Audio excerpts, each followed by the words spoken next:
Gunning to Old Trafford with your host Ibi. And as you know, we in the episode 4 of the Ibi show. I have shared it on, waiting for Abdul to join, waiting for a few people to join before we get in. Don't forget to like, share, subscribe, hit the bell notification for everything. You know, Manchester United, Arsenal, um, Premier League, AFCON, you name it. We've got you covered from Gunning to Old Trafford.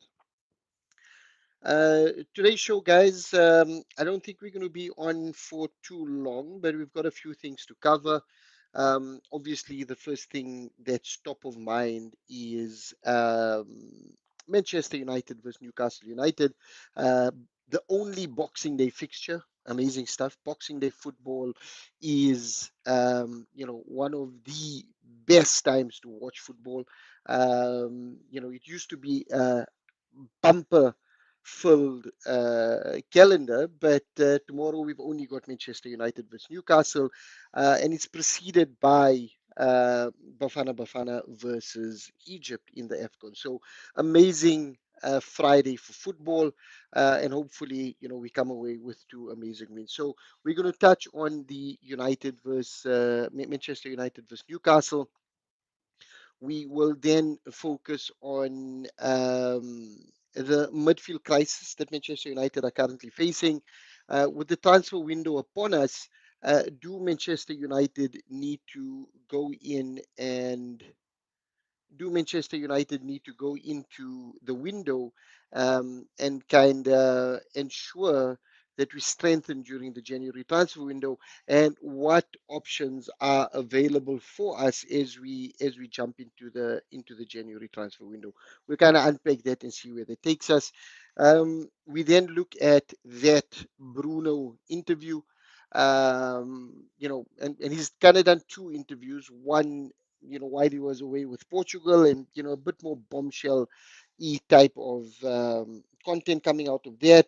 But then he did a more recent one with Rio Ferdinand as well, so we'll unpack some of that, and also touch on the loss that Bruno brings as he's kind of gone away on with an injury. And then we touch on Pink Panthers, football that's really close to my heart, girls football in South Africa.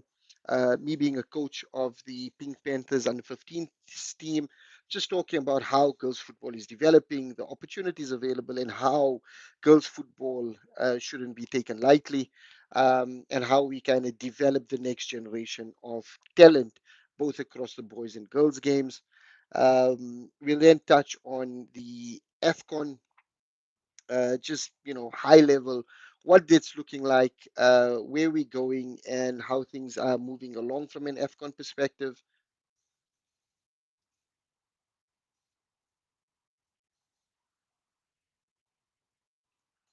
And then finally, we'll end off with just a few thoughts from my end before we close out the session. So, yeah, looking forward to a fantastic evening with you guys on the EB show.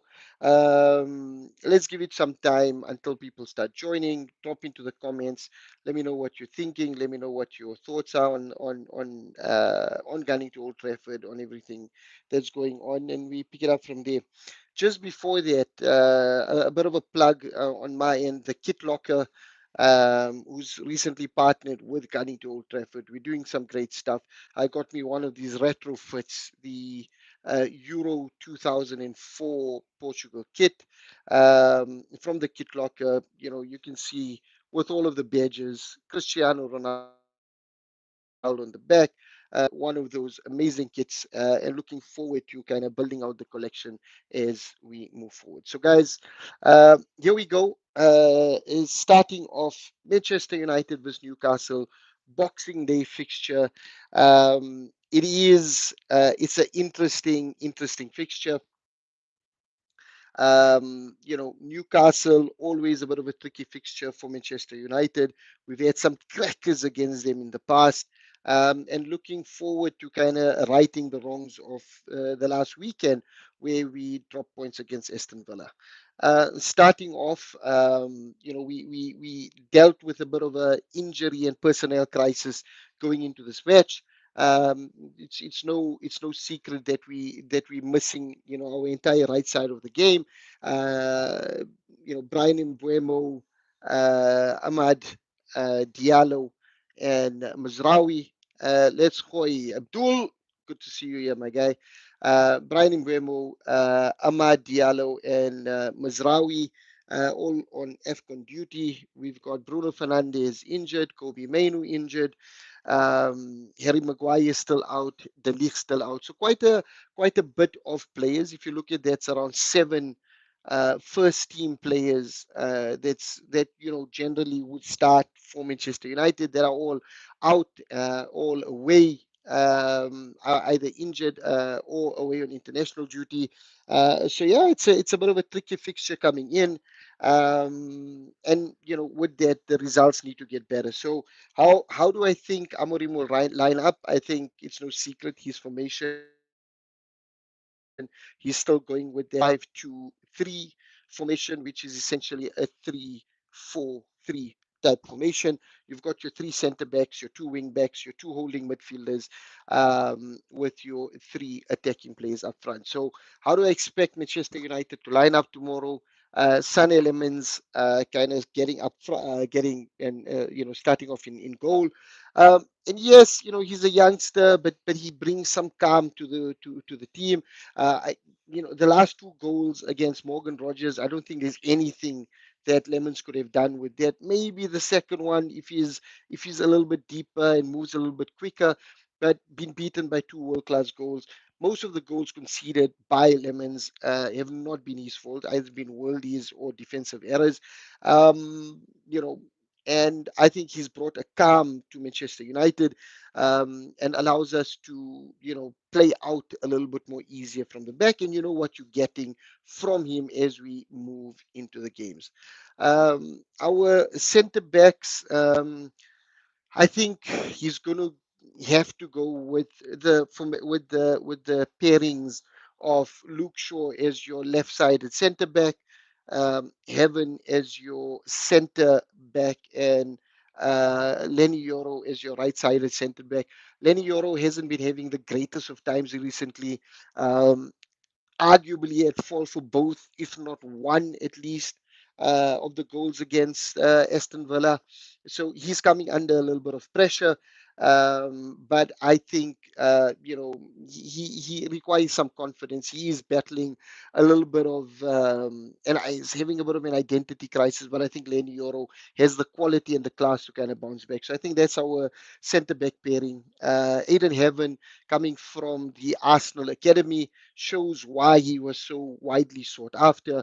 A youngster with the head of a senior, really strong on the ball. Yes, there's some mistakes in his games, but I expect him to get better as the games go on. And then Luke Shaw, a little bit, Mr. Consistent, hasn't been injured this season, coming on what, 12 years now at Manchester United, 12, 13 years at Manchester United. So yeah, looking at that centre back, I think that's how we set up. And then we've got Diego Dallo starting off at the right wing back position. Doesn't fill me with too much confidence. Okay, going forward, a little bit susceptible to errors in the back, and it doesn't fill me with confidence with Diego Dalo kind of filling that right back position or right wing back position over a Mazraoui or an Amad Diallo, for instance. On the left wing back side, Dogu didn't do himself any harm with the assist, the high press and assist last week. But it's come out that he's liked a few comments on social media, kind of criticizing Ruben Amorim. I think you can put that down as to errors from a social media perspective. I don't think these players handle their own socials. Let's hope it doesn't kind of boil over into something more serious. But if it is genuine error, we expect Dogu to kind of start off in that left wing back position. Where it becomes a little bit more interesting is in those two midfield positions, with Bruno out injured, Kobe Mainu also out injured, and a little bit of a a question mark over that position. I think definitely Casemiro comes back in after his suspension against Villa. He kind of walks back into the team. But the question is who partners him? And based on the evidence of last week, I don't think it should be Ugarte. I think someone like Lisandro Martinez should be the one kind of fitting into that position and kind of taking it forward. So let's see where that takes us. I think we're going to have a mix of Casemiro and Lisandro Martinez. When he came on last week, Martinez showed what a solid, steady midfielder needs to do. Doesn't need to be too expensive, doesn't need to do too many difficult things. Get the ball, recycle it, move it around really nicely, get it through the lines, and kind of move it into your attacking players. We're definitely going to miss the creativity of Bruno Fernandes, the risks that Bruno takes, but I think with Lisandro Martinez there you won't get that, but what you will get is a solid work rate, a player that understands the position and that can kind of work through the line. So looking forward to what that midfield can do together. And then I think the front three kind of line themselves up in Mason Mount, Benjamin Sesko, and Matthias Cunha, kind of filling out that front three. So Sesko, the more games he plays, the more confidence he'll build, the more consistent he'll become. And I think with that, we kind of build out his confidence. Hopefully, he gets onto the score sheet and just kind of builds on from there. Mason Mount, if he stays fit, he's shown what a player he can be, and looking forward to him putting in a shift. And Matthias Cunha, I mean, was a standout player against Aston Villa from a Manchester United perspective. Where we get a little bit worried as we move on to the bench, we kind of struggle with what the bench looks like. We've got Malacia on the bench, probably have Ugarte on the bench, Xerxes on the bench, then a couple of the youngsters um, kind of filling out those positions. And, this is what Abdul and I were speaking about in the EB and Shady show early in the week. The United bench is what worries me. And I think it's a travesty that a club like Manchester United don't have a solid squad that can kind of take us through. So, yeah, looking forward to see how we kind of take that forward. From a Newcastle perspective, they've come off a draw against Chelsea, one where they should feel a little bit disappointed. I thought they had enough to kind of take that home, 2-0 up, and then kind of squandering that lead, bringing it back to 2-2. Denied a stonewall penalty, again, talking about refereeing decisions and the inconsistencies within the league. But yeah, I mean, it is what it is, and they take away the point, but they are looking strong, and I am a little bit worried about what they do. The likes of Jacob Murphy, yes, he doesn't have Isak in front of him, but he's shown what a player he is. Bruno Guimaraes can hurt you at any given time. Anthony Ilanga probably. I know he hasn't been, a mainstay in the Newcastle squad recently, but obviously looking to hurt his old club, Manchester United, and we know, when these old players always come back, they tend to get a goal against us or tend to do some damage against us as we kind of run through. And then also obviously Volta Made, somebody that we can never be overlooked. His goal numbers, or his numbers, have been fantastic this season, and I think with the shakiness in that United defense, I think he's somebody that will definitely um, give us some problems in coming into that match. So Manchester United with Newcastle, we've walked you through the squad. There's a lot going on. Hopefully, we see something kind of picking up. Hopefully, Manchester United can be successful on Boxing Day, take the win, and kind of just solidify the top six position and just get us more comfortable as we hunt for European spots and try to get some consistency in the squad. So that's all about the Manchester United Newcastle game. After this, guys, we are going to be live on YouTube again through FIFA or EAFC. Abdul and I will be doing the match day previews or just touching on it through a FIFA game or EAFC game. where we'll try to recreate what we believe the games will be on the weekend, or during this Boxing Day weekend fixture list. Manchester United versus Newcastle and Arsenal versus Brighton. So stay tuned after this for those games. Looking forward to it, and looking forward to playing some AFC with Abdul as we run through. Let me take a bit of a breather here. Guys, let me know what you're thinking. I know Abdul brought all the vibes, brought the music, brought the energy. I'm just going to bring some water as I kind of catch my second breath into the second part of the show.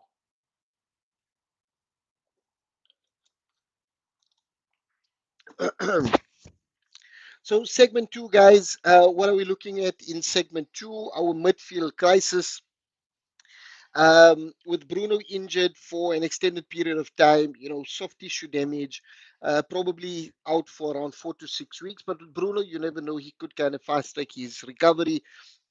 But ideally, you don't want that. You want players to kind of recover naturally and come back into the fold, without any niggles or without any niggling injury left behind. So hopefully he gets the rest he needs, and kind of builds out that injury thoroughly, so that as we run through the remainder of the season, it doesn't reoccur. We don't get a reoccurrence of the injury. So, with Bruno out, Kobe Mainu, not sure where he stands with the club. His injuries, is he leaving? Our midfield is definitely a problem, and it's definitely something we need to look to strengthen as we kind of head into the January transfer window. There's been some rumblings, and some murmurings around targets for Manchester United. The obvious one everybody's been talking about the last couple of days, Semenyo from Bournemouth. There's been a bit of a tussle around who gets him. Liverpool were out of the race. It was down to Manchester United and Manchester City. I know Chelsea made a bit of a last ditch effort to kind of talk to the player and see where that stands.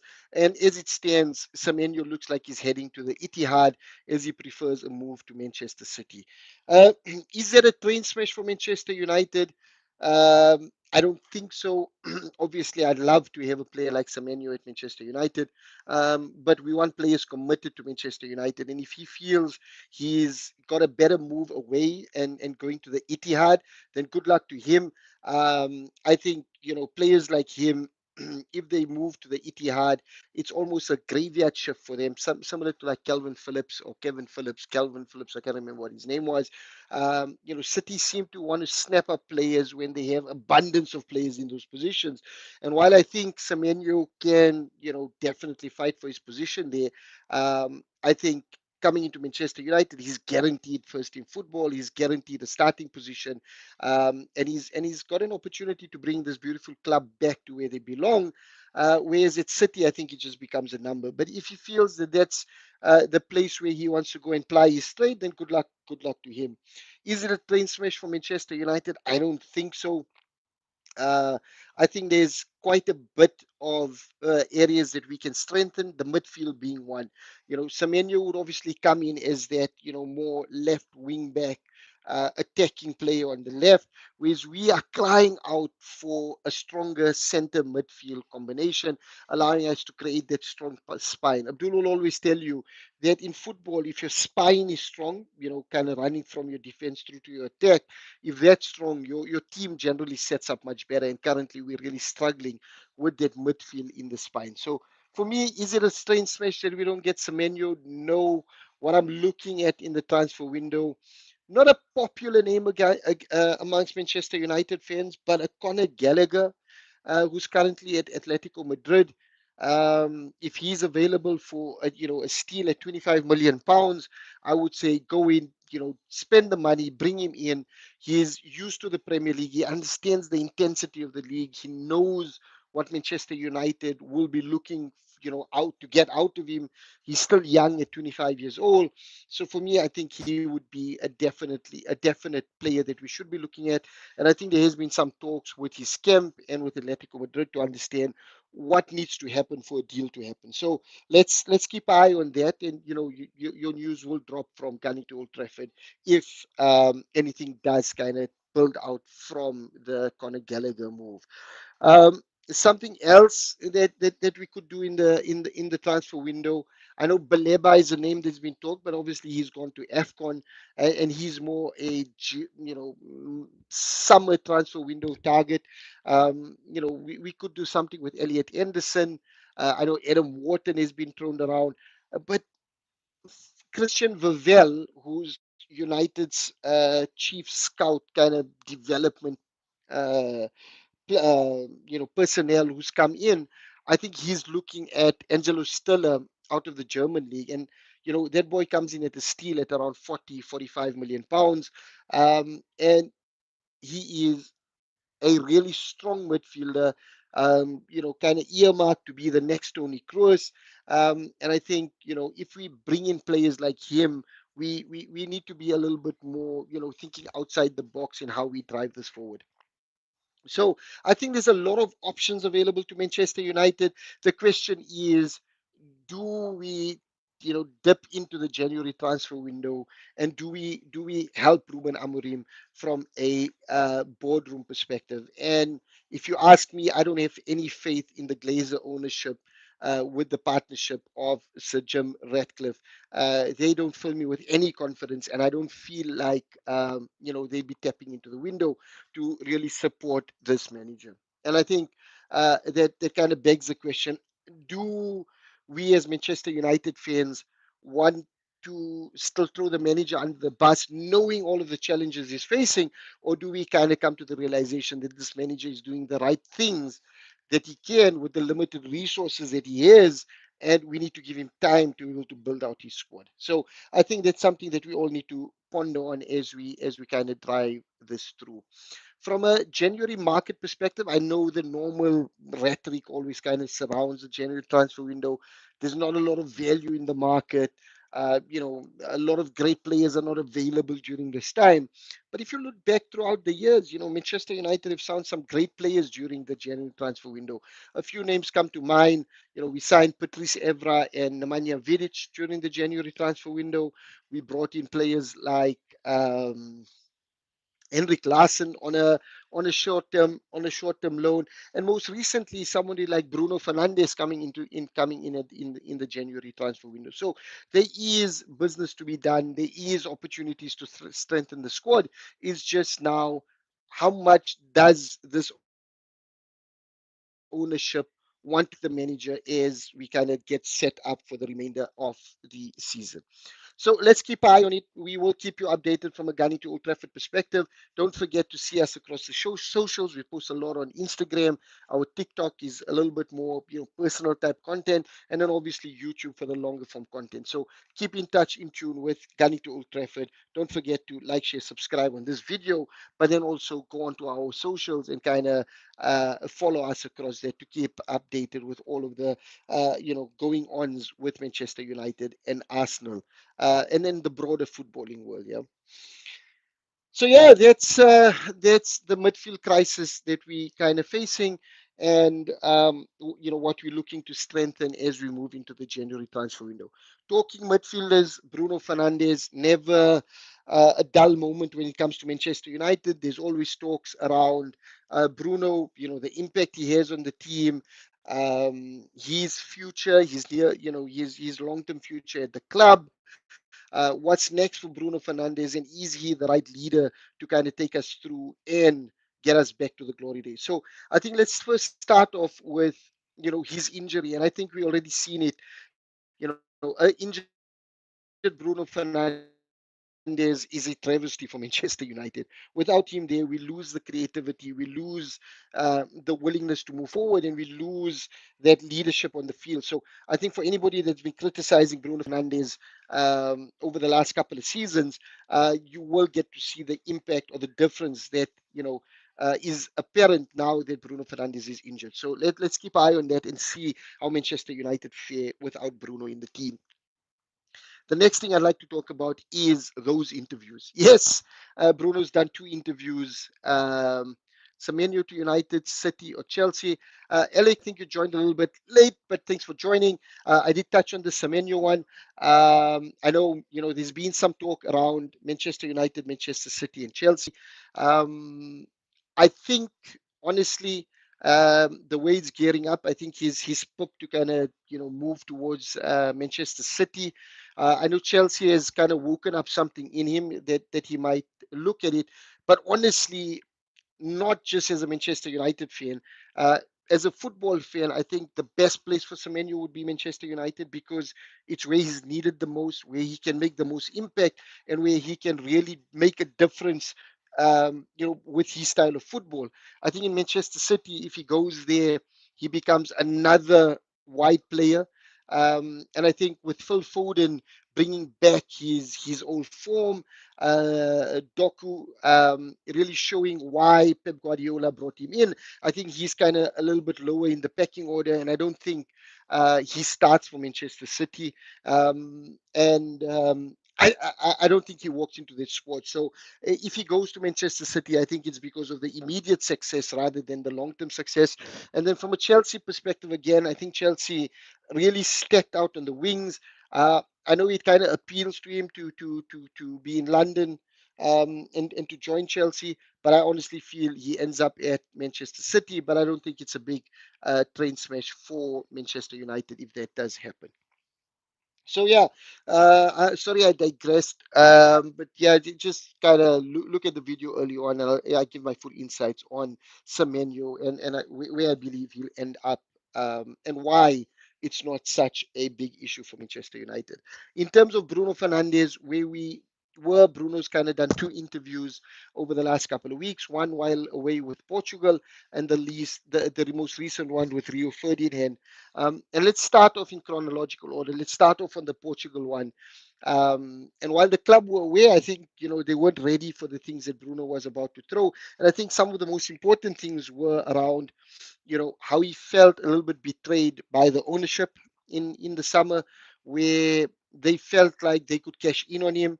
Um, and I think that kind of talks volumes. And we all knew it. I mean, it wasn't a secret in the summer transfer window where Bruno Fernandes was given permission to talk to Saudi clubs, etc. And Manchester United were looking to bring in about 100 million pounds for him.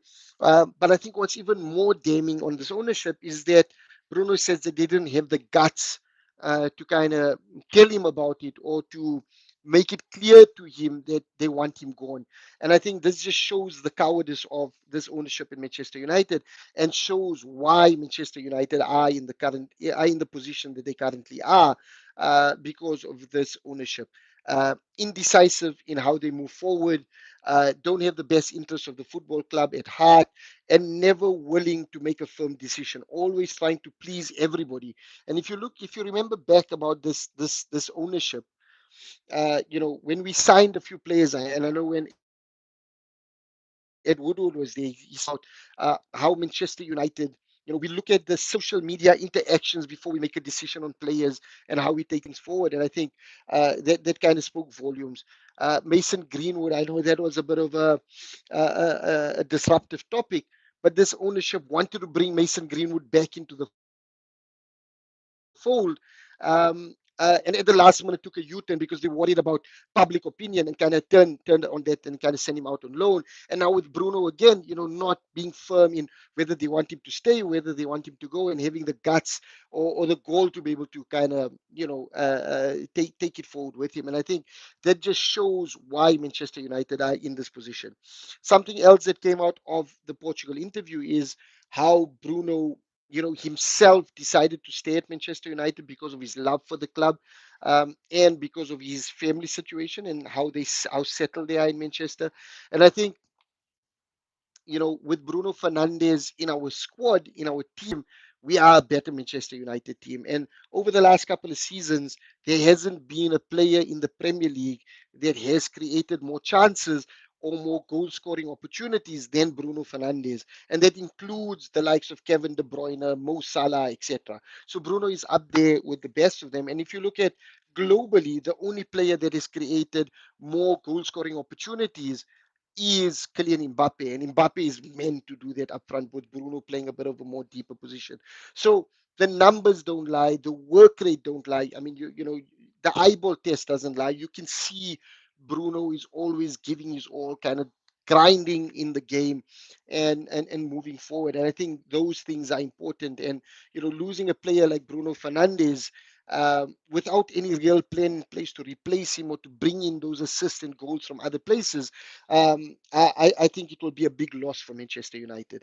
And I think, in terms of all-time assists for the club, he recently overtook Paul Scholes. And again, that talks a lot in terms of where he is. And I think he's just behind Ryan Giggs, Wayne Rooney, and David Beckham in terms of all-time assists for Manchester United. So in my eyes, Bruno Fernandes is a playing legend of Manchester United and will go down as a legend of the football club. And I think the longer we can keep him and help build a squad around him, I think we see a better Manchester United. And I read somewhere, it's not about making Bruno Fernandes the best player in Manchester United. It's about building great players around Bruno Fernandes, and then you see him move from this, you know, playmaker, chance creator to a real executioner. And I think, that's what Ruben Amorim is trying to do, is build great players around Bruno Fernandes to ensure that he's able to support those players and drive the team forward. Let's kind of fast forward a few weeks forward. Bruno Fernandes sits down with Rio Ferdinand, and a few things kind of stood out for me. I'm not going to a slight lapse. Hi guys, am I still there? There we go. Back on. Apologies for that slight lapse in connection. Um, a few key things kind of stood out on the Rio interview with Bruno Fernandes, and the one is the hunger that Bruno Fernandes has for this football club, the love, the hunger that he has for this football club. And when you hear Bruno speaking, you know he's one of those guys where he wants to see this club get back to where they were. He demands high levels. He demands top quality players coming in. And I think you know allowing Ruben Amorim to keep Bruno Fernandes in, build a squad around him. I think between him and Ruben, they will build the next dynasty of Manchester United, because I think he demands high standards. And I think all of the players coming in between Ruben and Bruno, if they have it their way, I think we're going to see players coming in that run a lot, provide a lot of intensity, and play for the club, not for the name on the back of the shirt, rather for the name on the front of the shirt. And I think that's what Bruno Fernandes brings.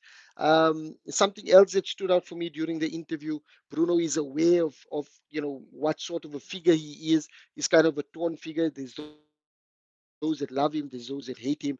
But what I love about him, and I think this is a lesson in life, is that you don't get carried away with the great comments, and you don't get brought down with the bad comments. You kind of balance yourself and take everything in moderation, and that's in that way you allow yourself to be balanced by kind of moving forward. So when the negative feedback come in, you're able to unpack it to see if there is any relevance in the feedback, learn from it, and develop your game. And when there's great feedback, you kind of don't get carried away with it from that end as well. And I think that's why Bruno is able to remain consistent, like he's been over the last couple of seasons, and I think how he will be over the next couple of seasons. So yeah, something else that kind of stood out for me around the Bruno Fernandes interview is, we have a lot to say about Ruben Amorim's tactics and how he's playing Bruno at the moment. And I think Abdul and I unpacked it a couple of days ago. This formation is not a stagnant position. It's not a 5-2-3 formation. It's a really it's a really adaptable formation, and kind of develops as the game develops. There's a lot of triangles that are created with this formation. There's a lot of movement with this formation, and you need a lot of high intensity and intelligent players to be able to play this formation. And I think with Bruno's position, a lot of people kind of get mistaken as to why is Bruno playing in that eight? And Bruno kind of unpacked it really nicely, and also gave insights into why Menu is kind of competing for his position and how they're working together to build out that position. And for me, that tells me a lot about Menu's situation as well, and why Menu just needs to put his head down, work hard. His time will come, as opposed to throwing his toys out of the cot. But let me get back to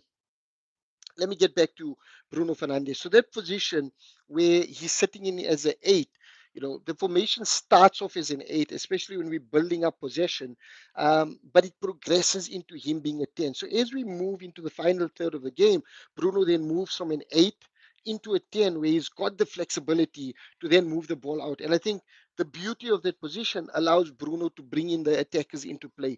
So he can either, if the defenders kind of close deeply on the front positions, Bruno can then go wide and bring in players like Mason Mount, Brian Mbuemo, Cunha, Ahmad, etc. Because then Sesko and Xerxes, when they're up front, they kind of hold the pressure in from the defenders. If the defenders are a little bit easier on them and the players kind of get, man to man positioned, it then opens up for him to play the balls through the line and then unlock players like Xerxes and Benjamin Sesko to kind of run in behind.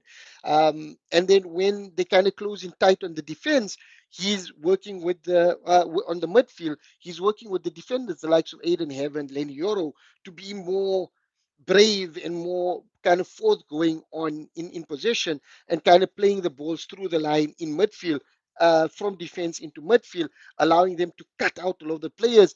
Bruno to then turn and then unlock the attack. So I think if you listen to the Rio Ferdinand podcast, where he talks a lot about with Bruno Fernandes, about the position, about the formation, about how Ruben Amorim wants them to set up. I think you then look at this football club, you look at this coach, and you think, actually, there is something cooking. He's taken a dysfunctional club that had zero confidence, that the moment they conceded a goal, the shoulders dropped, to a club that has a bit of an identity, has a little bit of that stronger mentality when they concede a goal. And we've seen it against Nottingham Forest, we've seen it against Tottenham, we've seen it against Aston Villa. When we go a goal down, we don't give up like we did last season. The players kind of brush themselves off and they continue going. And even at 2-1 against Aston Villa, this team continued going and created chances. We just couldn't, kind of close those chances out, but we are creating more chances. We are driving the game more forward. And I think, Bruno kind of gave some of those insights into that interview. And then the final thing on this, and I know a lot of people kind of talk through Bruno's moaning and hand throwing and all of those kind of things. But I think, he says that that's part of his game, and it's about showing the passion and the leadership and kind of directing people. And yes, he's been pulled aside by Ruben Amorim and others. I think Dejan Stankovic, when he was at in Italy, and when he was at Sporting, by the assistant, to say, you can't do everything. And I think Bruno is maturing into that, to understand that he can't be doing everything on the field, and he needs to kind of trust in the other players. And I think we see a lot less of that arm throwing from Bruno Fernandes. So brilliant interviews by Bruno over the last couple of weeks. And I just hope that, more people understand the value that Bruno Fernandes brings to Manchester United, and also how him and Ruben Amorim together are building something really great at Manchester United. And given the time and given the right personnel, I think we see Manchester United back up there with the best of them in the next couple of seasons. So yeah, that's the Bruno piece. I'm going to jump quickly into the next section of this of the EB show, and that's the Pink Panthers Football Club. Um, this is something really close to my heart. Abdul knows about it.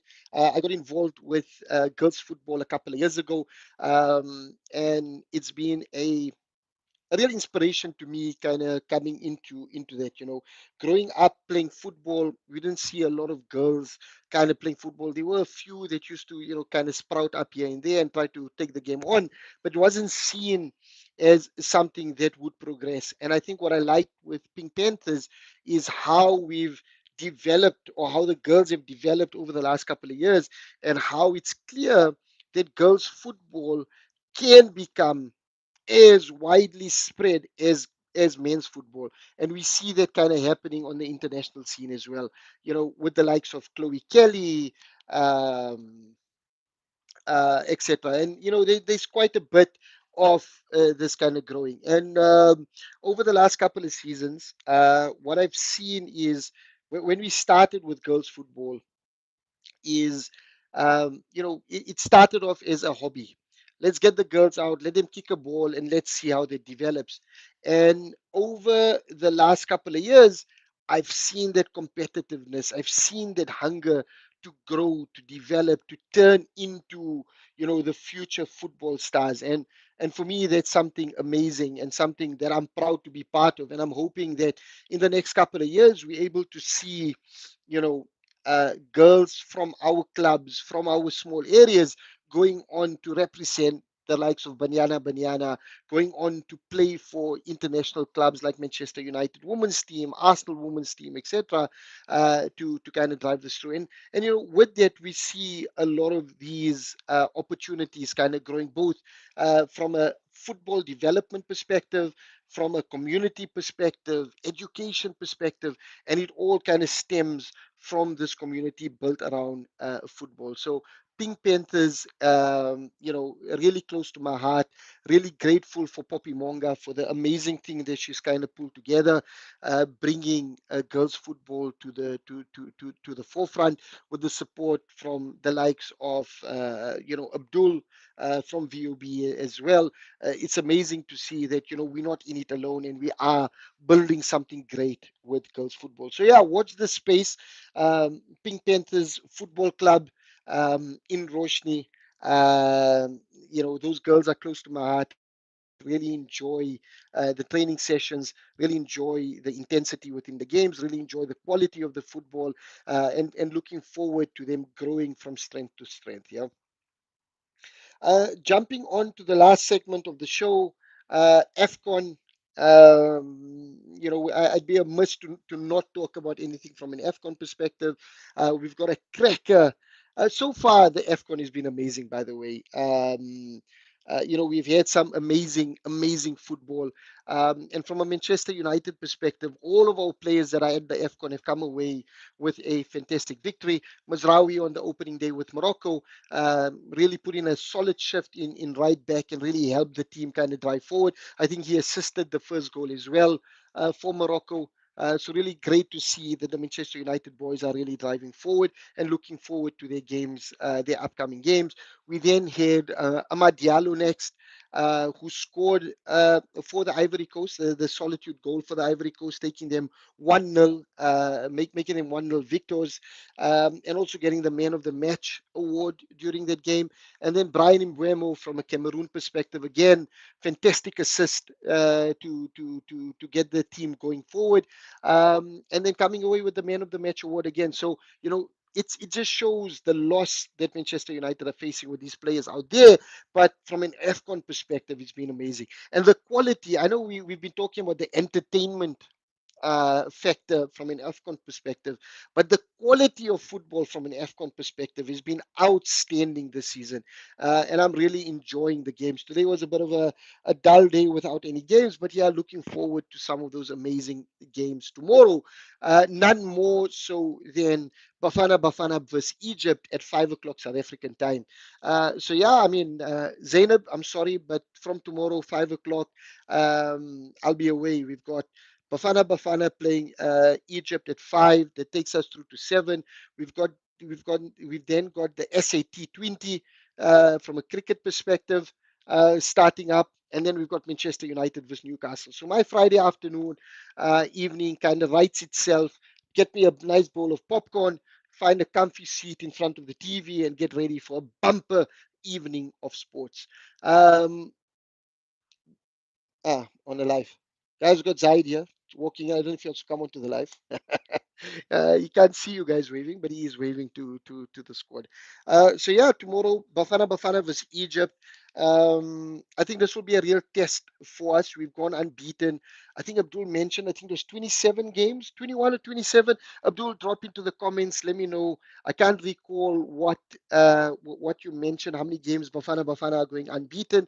But this will be a real test to our squad and to see where we kind of hold against the best in Africa. And you know, with the likes of Lyle Foster getting his goal, I think he'll be raring to go.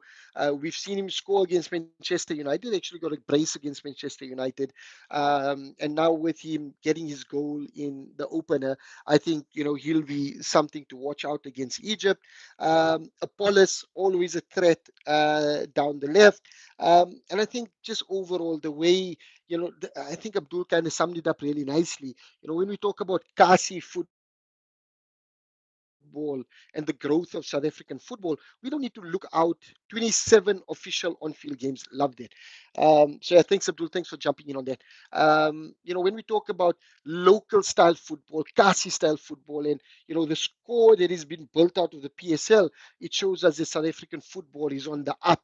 And why that's important is because there'll be more opportunities for our players to go and ply their trade overseas. One, and I think that's the dream of all footballers to want to go play in the best leagues. And with the eyes on Bafana Bafana, I think it gives our players the opportunities to get more opportunities in those big European leagues. It also then allows for more funds to be pumped in to grassroots football in South Africa, both in the men's and women's side of the game. And that only means the next Colin Imbasumas, the next Phil Masingas, the next Dr. Kumalos, the next Lyle Fosters are able to grow and develop and kind of come through the system. So yeah, exciting time, and I'm grateful to Hugo Bruce for what he's done to this Bafana team, the style of football that he's developed, and how this Bafana Bafana team has kind of instilled some hope in us, going into this AFCON.